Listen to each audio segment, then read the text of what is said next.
Hi, I'm Lauren. And I'm Sophia. Welcome to our channel, Shakespeare for Dummies. Today we will be discussing the Shakespearean classic, A Midsummer Night's Dream. So this play has a very complicated love triangle, or should I say love rectangle. Our first special guest is Hermia.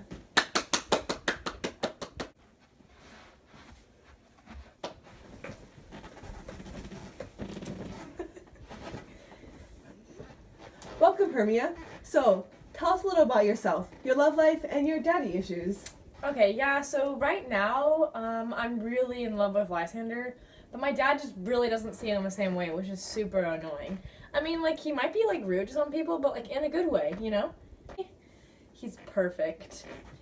However, my dad doesn't really think so, which is super annoying. He wants me to like Demetrius. Just too perfect, too by the book. With Lysander, I feel like I get to live a little. Also, don't tell anyone, but I'm pretty sure me and Lysander are gonna go to the forest. You know, how rules don't apply there, and we're gonna get married, but don't tell anyone. Shh. Well, that sounds exciting, and I'm eager to see how this all plays out. Next guest, please. Thank you. Alright, folks, well, it's time for our next guest, Lysander! Welcome.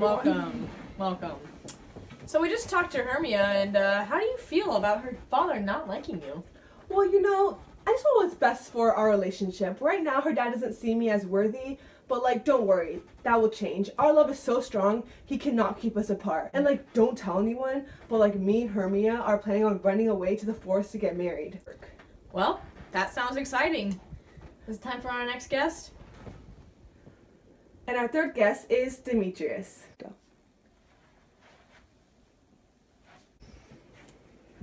Welcome. It's nice to have you here.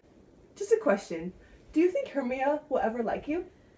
Well, her dad is on my side, and I'm pretty determined. And, here in Athens, it's all your parents' will who you're supposed to marry. And if Hermia doesn't choose me, well, she chooses death. So, Okay. I'm a great person, and she'll eventually see how shallow Lysander is, and I'm sure it'll all work out.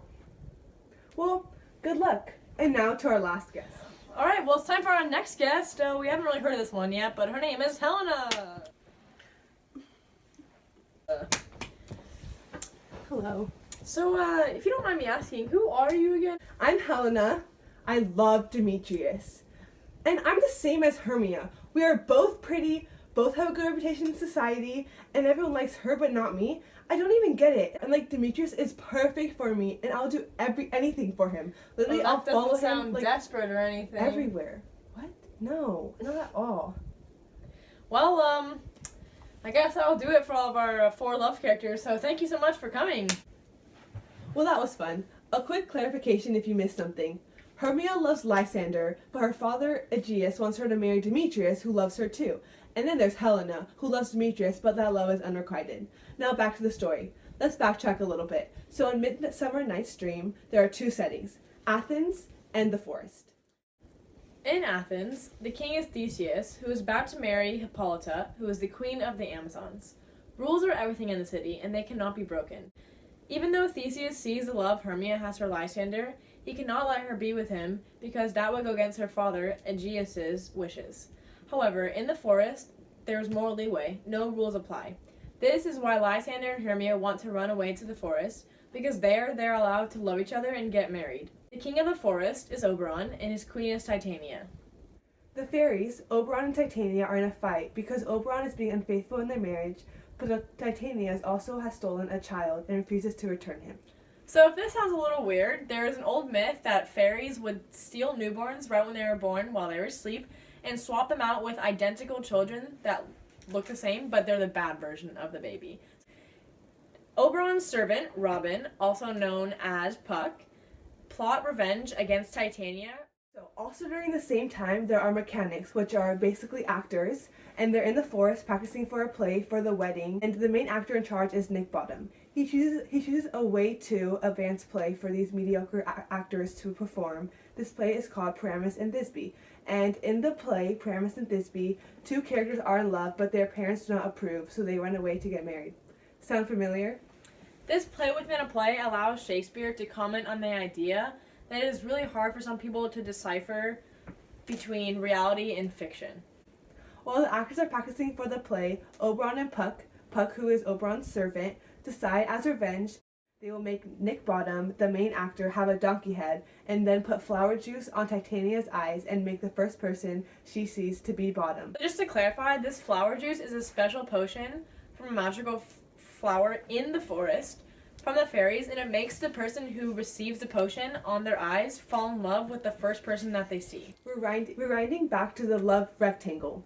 So we know right now that Hermia and Lysander are going to run away to the woods together, and in a fit of jealousy, Helena tells Demetrius with hopes that since Hermia is running away, Demetrius will start to love Helena again. But instead, Demetrius goes to follow the two lovers, and of course Helena follows along. While in the forest, Oberon, who is the fairy king, sees the unrequited love between Helena and Demetrius. He tells Puck to put the potion on the man wearing the Athenian garments. Little does he know is that there is more than one man wearing Athenian garments. That's Lysander. Puck makes the mistake of putting the fairy potion, which is supposed to go on Demetrius' eyes so he can fall in love with Helena. He puts it on Lysander's eyes, and coincidentally, the first person that Lysander sees is not his love Hermia, but it is Helena. And to make things even more complicated, Puck decides the best thing to do is to put the potion on Demetrius' eyes as well, and the first person that he sees is Helena. Both of the guys who used to love the it girl Hermia both love Helena now, and Helena thinks it's some sort of cruel joke. They never liked her before, so she's confused what changed so fast and why they like her now. This causes Hermia and Helena to get in a huge fight. Helena is super confused and frustrated why they would play this trick on her, and at the same time, Hermia is frustrated that Lysander, who she thought was love of her life and they're going to get married, is now proclaiming his love to Helena. So Oberon and Puck have now realized what a mess they've caused, so they wait till everyone goes back to sleep and reverse all the magic. Except they don't take away the potion from Demetrius. When they wake up, everything is as it should be in a Shakespearean comedy. So Hermia ends up with Lysander, Helena ends up with Demetrius, and Oberon and Titania fix their relationship, and in Act 5, Scene 1, after all is fixed with the magic, the human king is still very confused on what happened and how everything came to be. Love drives people to do crazy things, almost turning them into, well, madmen. People will do anything for true love, even disregarding consequences. At the end of the play, the actors finally get to enact the play that they've been practicing, Priamus and Thisbe. The actors make so many errors, and it's so confusing to the audience. They don't perform the play correctly at all, which adds to the comedy of the greater play. And then Puck, who is Oberon's servant, ends the larger play with saying, "If we shadows have offended, think but this and all is mended, that you have but slumbered here, while these visions did appear, and this weak and idle theme, no more yielding but a dream." This means that everything seems unrealistic and could be just a dream. This contributes to the theme of reality versus fantasy.